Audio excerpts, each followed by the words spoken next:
you all for coming. My name is Jenny and I am the Exhibition and Gallery Manager here at Paint Creek Center for the Arts. If you're not familiar with Paint Creek, we are a 501c3 nonprofit, and Exhibitions is just one of the little programs that we do here.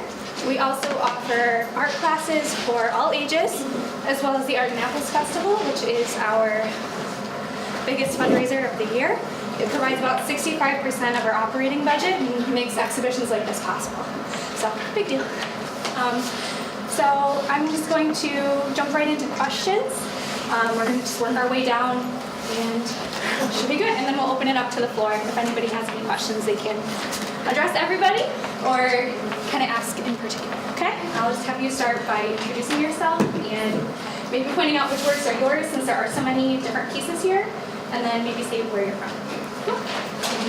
Well, I'm Melissa Vise, and I have two pieces on the other side of the wall back there and around the corner over there, and I'm from Rochester.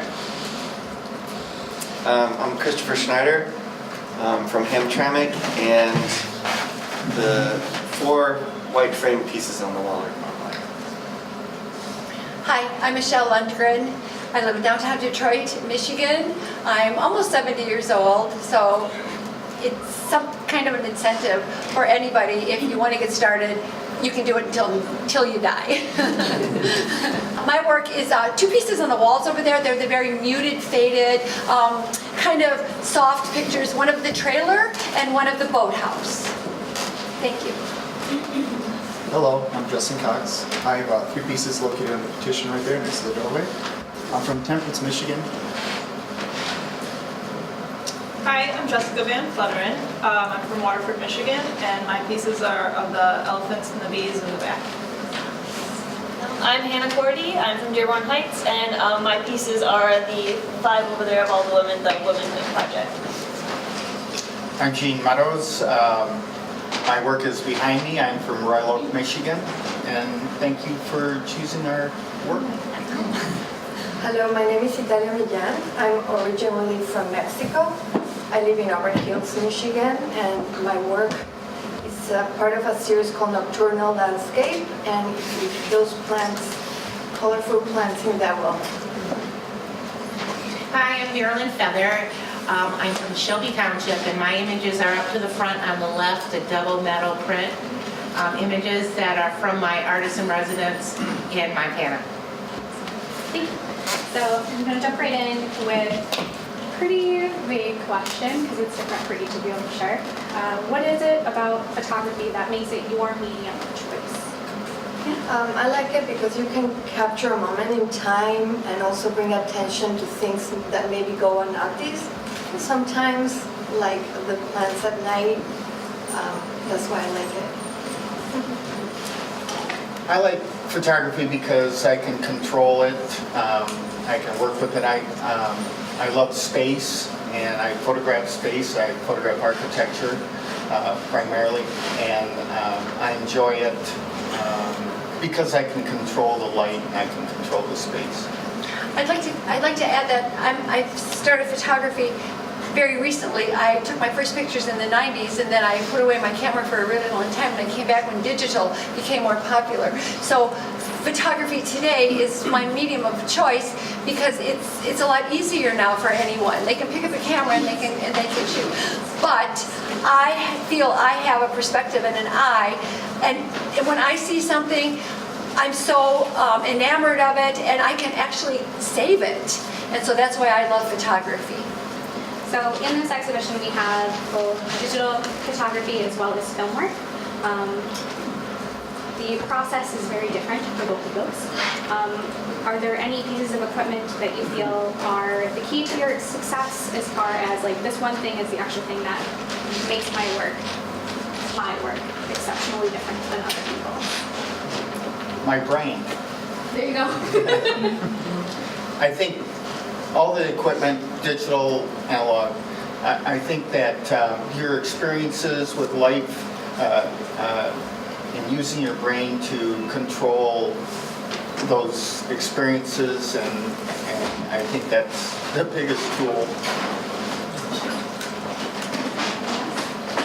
I agree a lot with Glenn. I feel like your photographs are a big reflection of who you are as an individual and your combined experiences, kind of where you stand in life. I agree my point of view, but for this series that I created, for example, a must-have for me was a tripod because it's long exposure night photography, and that was the one tool that I needed. For me, I don't really have anything in particular that I like to carry around. Like you said, that my view is basically like the biggest tool to use, but personally, I always just try to have like an extra flash and like a color checker in my bag all the time. Because for me, when I'm doing my work, I like to make sure all the colors are like technically correct. So I always keep something like that in my bag so I can use it. But yeah, other than that, I just try and use my eyes to make my work my own. Pretty straightforward. Many of the photographers that I meet as the exhibition manager here, the manager of the gallery downstairs, as well as dealing with the Art and Apples artists that we get that apply every year. A lot of them will define themselves as like, I am an outdoor photographer, and that is all that I do, or I'm a portrait photographer. So they kind of classify themselves as only taking one type of subject matter. If you feel that you are just an outdoor photographer, or you only do wildlife, if any of that applies to you, what is it about that one subject matter that made you go down that specific path? Mine is mostly urban. Like I absolutely adore shooting in Detroit downtown. I think everything that's changing down there is unbelievable, and it just is exciting for everybody. So documenting that, I think, is some of my favorite stuff to shoot. Mine is landscape because I enjoy getting out into nature where other people don't normally go. Like my entries from Montana are deep into forest, and I like the serenity offered. And sometimes my camera will pick up things that I can't see with the naked eye.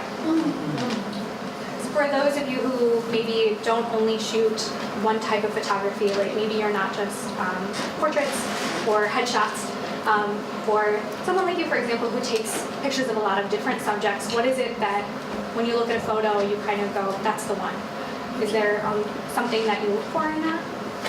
I'm really moved by more towards mid-century modern kind of look. I like things that are sensitive. I will put together vignettes or tableaus myself that are romantic and sensitive and sensual. I don't know how that always plays out, but I do like art photos. Like I turned around at Glenn, I went, I love arty stuff. It's so beautiful, but that's what I do. I just find something that really, really moves me at the moment. Just say you have very unique work. Yeah, I was going to say, I guess when looking at my work, it's kind of like a moment in between a moment. And I feel like to get to that point, I really have to be deep into the subject. And I don't realize those photos exist until after reviewing them, but I think it's a little bit of just like, it's like a very specific moment. It's hard to describe, but. Yeah, kind of going off of that, especially when I photograph a lot of different things, but I prefer to photograph people. Where I'll be talking to them during like the shoot and everything, and I'll be like, okay, I think I've got it, and then I'll look at them later and just kind of have like a feeling, or you just kind of like know, you're like, yeah, that is the one that I think like stands out or represents this person like the best out of all of the photos that I've taken today, this particular moment. And that's interesting about what you said. And what I find is you take the photograph and you tweak it or you do whatever, and then you find that ambiance or that what speaks to you, or but it's not always on the first shot, or if it is, don't change it. Right. That's interesting. And I do like mid-century modern. I went to CCS and I learned all about all the architects and all the photographers about the 40s and so. I feel like I'm coming from a little different place too, even though I am a photographer, been a photographer all my life. I taught 2 people here on the panel, well, indirectly. But my work is all found. I didn't take any of those shots. And that's what I've been kind of leaning toward. To me, art is art. I don't really distinguish photography from art. And so it could be images, it could be found images, it could be found text, it could be found whatever, or it could be sculpture or whatever I'm kind of getting into. So to me, it all blends into one thing, and so as such, I don't identify myself as a particular kind of photographer. I'm just an artist, just like any other artist. If that makes sense. Yes. I don't like to classify myself in a category, but I do feel drawn to nature and architecture, I think because of the forms and shapes.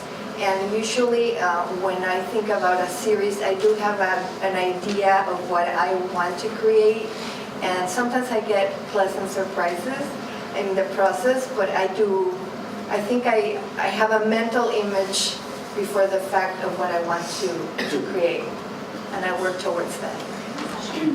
So in your journeys as a photographer, you guys have all had the different experiences. You kind of talked about that kind of helped develop your art style.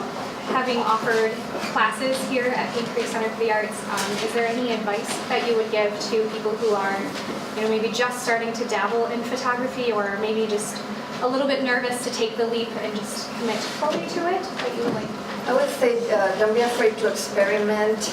Like one of my professors says always, don't be afraid of getting closer to your subject.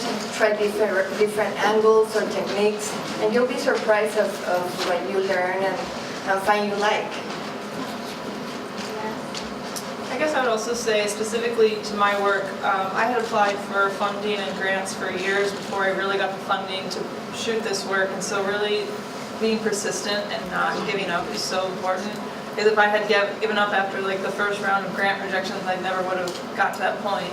And so it's really important to pursue whatever it is in your mind to get through the roadblocks and not give up.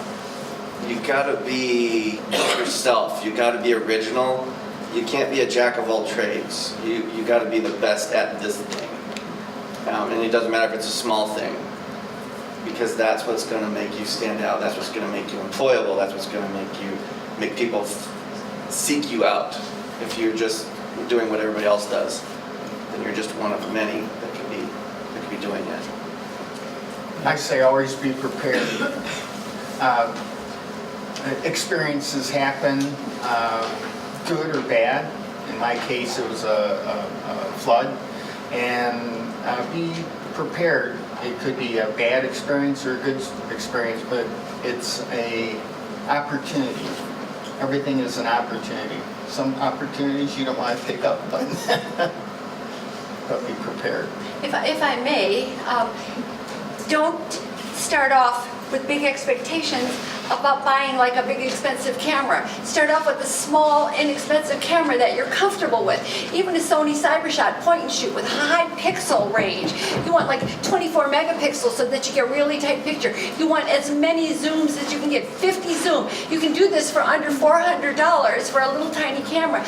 And then go out and find imagery that you enjoy and shoot those pictures and come home and look at them and edit them and do what you need to do to spiff them up. And just keep working until you reach that level of comfort. Since I started as photography, I just started with little inexpensive cameras, but I would be driving around the street and I'd go, whoa, and I'd stop and I'd jump out of my car and I'd stand on the roof of it and I would shoot something. And it was just a point and shoot. It was just a Sony CyberShot. It was the most exciting time of my life. And then I graduated onto better equipment. So my point is, equipment is not the answer to your interest in photography. It is your eye and your emotion. I agree. My camera cost $40 at a garage sale. High five. I just kind of bought it on a whim, and it led me down a really fun journey that ended here, or not ended, but came here. And just really don't give up. A lot of people are going to tell you no, especially when you're looking for jobs and things, and a lot of people tell you no, and if you just keep working at it, eventually someone's going to say yes, and that could open a lot of doors for you. So definitely don't just, if this is something you're really passionate about, don't just put it down because too many people tell you no. So if anybody else would like to ask anything of the artists or kind of pick their brains while we have them. Do you take pictures every day? That's one of my questions. Do you pick up your camera every day? I use my iPhone to take photos every day. I don't know if that's cheating, but I do try to, at least recently, to make a more an active choice to try to pick up my camera as much as I can. I may not pick up my camera every day, but I'm trying to do something photography related every day. So if it's either taking the picture or reviewing pictures I've already taken and just getting things to get out to clients, or I also assist a lot of other photographers. So if not me not taking a picture, but it's doing something that has to do with photography. If I don't take a picture a lot, I get really scared that I won't be able to do it. I feel like it's going to be gone. And I would like to admit to all of you here, I've had 2 strokes. Right side occipital lobe, left side peripheral vision. That makes me partially blind on my left side. So I'm looking at you now, and I don't see you clearly on my left side. It's constantly moving. I have 1,000 pairs of glasses, of which I've lost 999 pairs. So I need to continue to feel that I still have that ability to work. And I will ride around town, and I always have my camera with me, and my husband's here, and I say, stop, I have to take this picture, look at the shot. He's like looking at me, he goes, why? And I say, because I'm a photographer. I'd say in periods, you shoot every day, but life gets in the way. Right? But there's always, every day, there's stuff going on up here. Yeah. That when I am to the point where I can shoot every day, I'm ready, I know what I want to do. Yeah, I would say that I'm not shooting every day. I might be on the computer, but I'm always thinking about it and preparing it and coming up with a plan so when I am with my camera, I'm not wasting time. I know exactly what I'm very much a visual person, so I'm always seeing before I shoot it. And I have this sort of idea of what I want, and I find it. So it's interesting. There's a lot of, again, being prepared, taking apart a computer and finding all these really cool stuff. Again, thinking about it and then finding it. So always being prepared in your head, a plan. I try to shoot as often as I can, but as Chris said, life gets in the way. And somehow, there's a joke between my husband and I plan, and it happens that I go out and shoot when there's very cold weather at night. I like to suffer a little. I don't know if it's I work better under pressure, but that's when I usually do it. So my husband says it's getting below 0 and dark. Maybe we should go out. Yeah. Remember, I think I taught this in your class. The worse the weather, the better the photography. Shooting I know we have a question in the back. Yeah, this is just a general question for anyone. I was just curious if anyone can elaborate on any other, not just form like visual research that you do, but any like either archiving or reading or any sort of other research that goes beyond just the visual and image taking process. To that point, I will say that I have a lot of books that I've read about what really famous artists and even local artists like Bob Stewart, he's put together these little pamphlets and books and stuff. Everybody's top points on how to take a good picture or what to shoot and stuff, and you want to review those things. There's certain things that all photographers follow. There's a certain format, and you will find them by looking up how to take a good picture. That's all you have to do, and you can Google it. And there's a lot of really great photographers in town. This person is an educator. He probably knows there's this theory of threes and all this stuff, and you just want to know that so you don't look dumb. When I apply for artist residencies, I do a lot of research of what's there, what the lodging requirements are, and I go from there whether I want to apply or not. I would say for my elephant work, I was doing a lot of research on elephants, and to shoot that work, I actually became a beekeeper, and I was beekeeping 90% of the time while doing that project. So I was beekeeping and then keeping my camera with me. And so learning about beekeeping was something I took on for that project. It wasn't something I was doing beforehand. And so if you really are into anything, I feel like it's also an opportunity to learn new things as well. And I think that's really good because anything that I go and photograph, even if I'm working for a client, I'll sit down with the client and research and find out what that client is looking for or I'm researching what part is this that I'm photographing? Why does it look like that? So research is a really big thing in my world. I do research too. I did a series on vintage theaters in Michigan, and I wanted to learn about the history, meet the volunteers. So it had much more meaning to me, my series. Is there anything that you have always wanted to photograph, or like something specific that you just haven't gotten around to doing, or like a place or a thing or something specific you've always wanted to be at and photograph? The Aurora Borealis. Oh yeah. Never have I ever. The wave that's in Utah, it's pretty competitive to get a permit to hike out to the wave. The wave, what's that? It's the really smooth sandstone that is carved with different colors. Oh, put your photographs on social media? Is Yes. that a good thing or not, or I don't. no? No. Very little. And the reason? The reason is that I don't trust social media. I own my work, and I don't want showing somewhere. And when you sign up on Facebook, you've given them the right to use those images, and I want to have control. I'm sorry, I'm very much a control freak. How about Instagram? No? No. Okay. So I really, I might use a couple of my images as a tickler to let people know what I'm doing, but I tend not to share, only on my website. See, I'm similar for a little different reason, but I put some of my work out, but I think my most important work I don't share because I want people to make an effort to come out to the shows and see them, for example. I don't like to make it too easy, I guess, on people.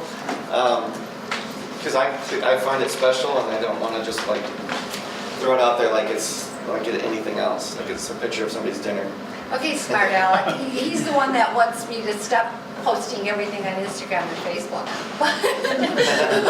But I want to tell you that I have an associate, I don't know her personally. She has about 1,700 Facebook friends.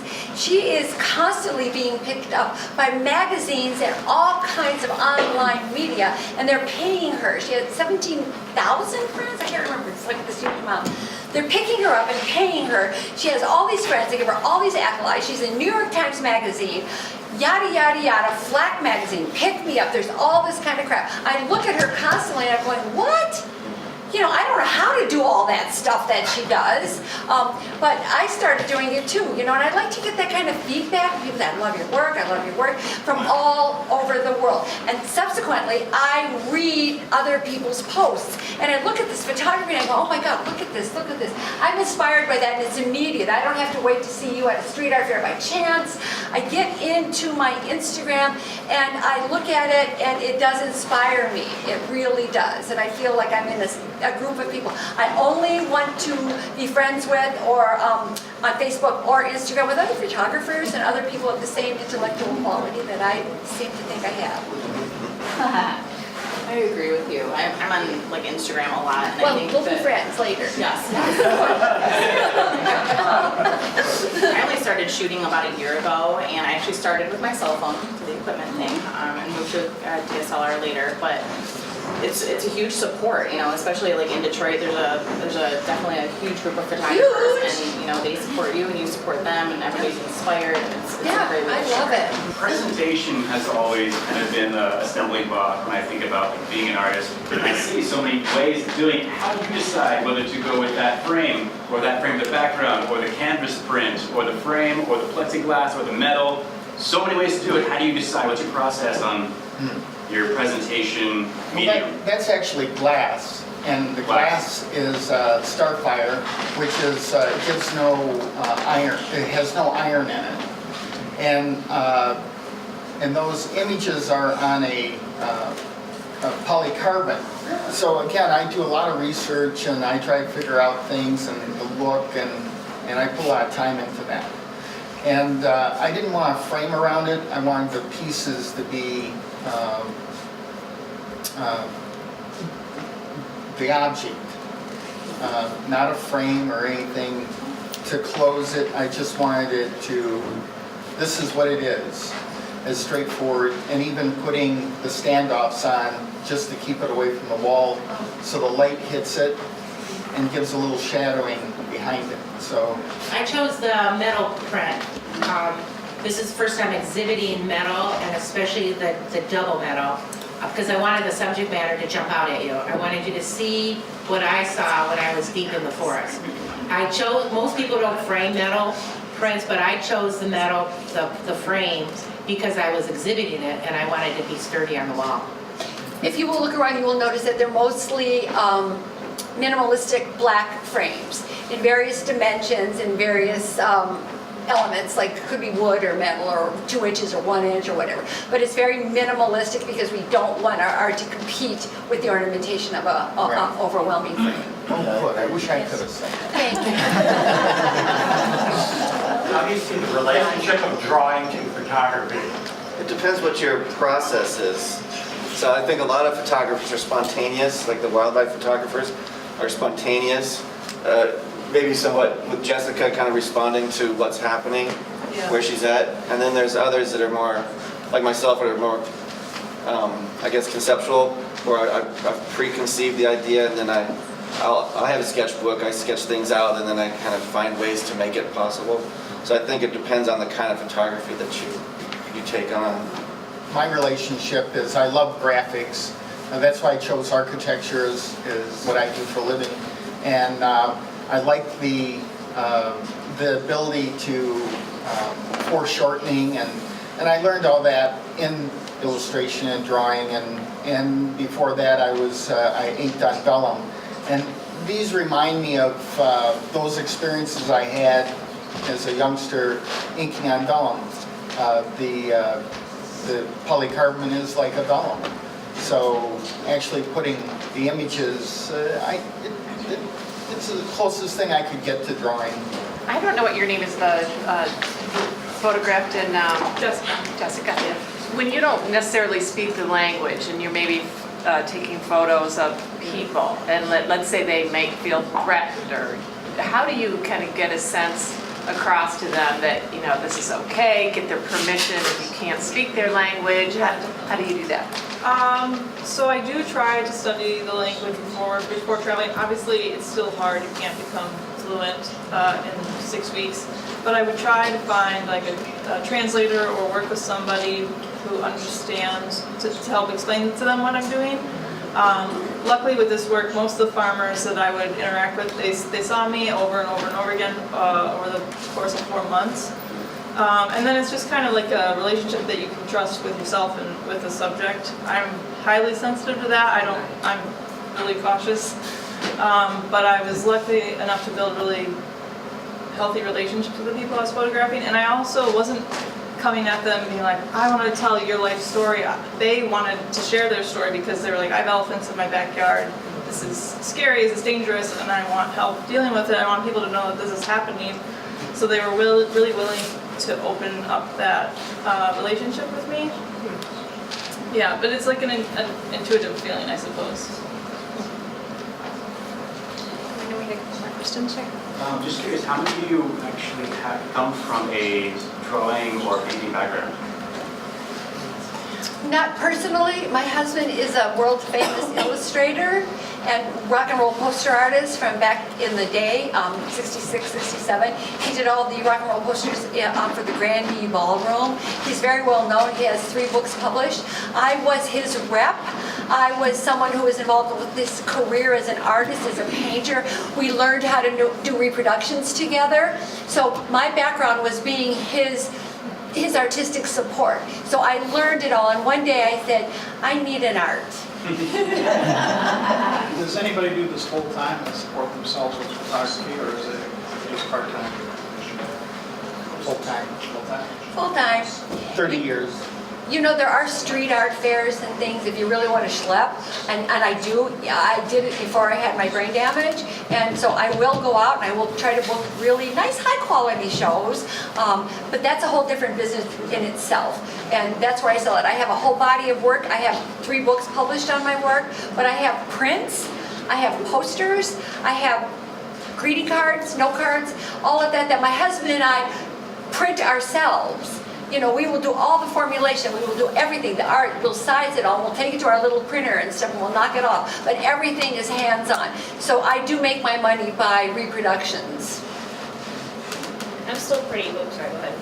No, go ahead. I'm still pretty fresh at doing this full time because I just graduated from PCCA in 2016 and Nice. quit a job in October of 2017, and then from there on out I've been doing this full time. But it's not just me like taking the photo. Well, obviously I do shoots with people, I create my own work. Then I also assist other photographers and do prints and reproductions and things like that. So still pretty fresh at it, but I've been doing it for almost a year now. I've been doing it for 30 years, and I'm beginning to, I've been a commercial photographer for a while, and I am beginning to be an artist. And I say beginning, there's a lot of things that help you in that art realm. Getting noticed, my work is in the Detroit Institute of Art, my black and white work.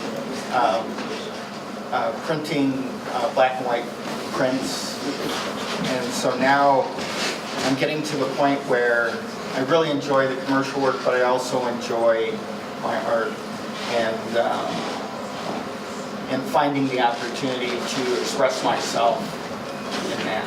So I don't know if that answers your question. Yeah, go ahead. I'm part-time, but my goal is to retire to the Southwest, and then I'll have 24/7 time for my photography. If I may, if you go on Facebook and you look under Rocket Fiber High-Speed Internet, they're running an ad right now, a one shot that I just randomly tripped over, a manhole cover for Rocket. Nobody ever saw it. I did. I found it down by the Tiger Stadium, and I put it in, and they saw it in an art fair, and they bought the rights to it. I sold them the rights to publish it. They were honest enough to come to me and say, here's $1,000, can we publish this on our advertising?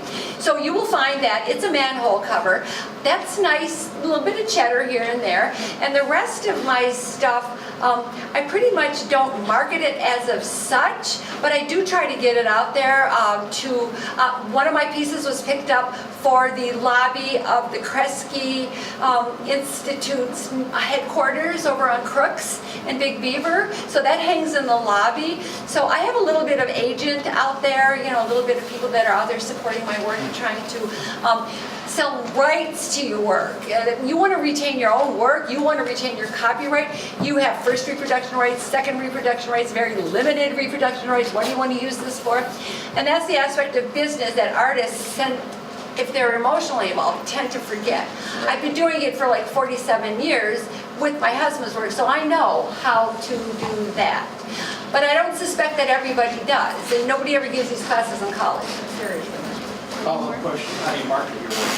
How do you get more people to see what you're doing? Street art fairs, business cards, and handouts, flyers, and art fairs, and putting this on social media. Look, I am in the group and the company of these photographers. I'm blown away. And this is the most beautiful space. And these people put on the most beautiful art fair every year. When I got accepted last year, I really was like stunned. I'm so excited by that kind of stuff. I also think just know your audience. People I might show my work to, who I might want to see my work, might not necessarily be the same people that other people here might be showing their work to. So kind of doing research and going back to that of knowing your customer, knowing your audience. Your clients are your biggest attribute. They're always helping you or giving you leads. How many of you have a blog and you share the beauty of what your eye captures and pulls into your spirit of who you are? Then you put it on as your art. How many of you have one that you share that others come onto it? then you're right. I don't have time for it. It takes a lot of time to keep it up. Yeah, right. And again, we're visual people. The Yeah. written word doesn't necessarily help you understand what we do. That's why we take photographs. When I was in college, blogs were really big, and now with cell phones, everything's more instant. So I think it's switched a little bit more to social media, which is a little unfortunate because I appreciate blogs a little bit more. But I think it does take a lot of time, even for people to look at them. And people just want to see something and then look at something 5 minutes later. So it's really hard to find a way to keep engaging people for more than 5 seconds at a time. I don't have a blog, but I do have a website where I put my artistic statements on my series. So if people want to learn a little more about it, they can. That's beautiful. Yeah, I've tried very hard to have a blog, and I will post maybe once every like 3 or 4 months, and then it kind of gets to the point where I just don't do it anymore. So I spend more time updating my website, and then occasionally like do social media and things like that, just to kind of keep people engaged, like saying like, hey, I'm going to be at this art show, come check it out, and do things like that instead, and then spend more time on my website versus a blog. Any other questions? We can get back to snacks and hanging out.